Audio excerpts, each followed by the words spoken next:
كل الحاجات اللي قدامكم دي كلها هدايا طالعة ببلاش، قيمتها حوالي 2000 جنيه. ازاي تعرفوا تاخدوا الهدايا دي ببلاش من عندنا؟ مع كل اوردر هتاخدوه من عندنا هيطلع معاه فري جيفت. مش شرط تبقى حاجة معينة، ممكن تبقى ميدالية زي دي كده، او دي، او ممكن تطلع الجيفت كراتة مثلا اهي زي دي كده، او زي دي برضو،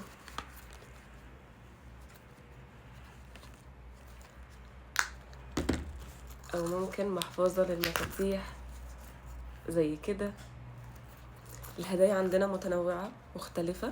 انتوا بس كل اللي عليكم تعملوه ان انتوا تبعتوا لنا مسج دي ام او تدخلوا على اللينك اللي موجود في البايو، تطلبوا الاوردر بتاعكم وتستنوا مفاجأتنا ليكم في كل اوردر هيكون مختلف.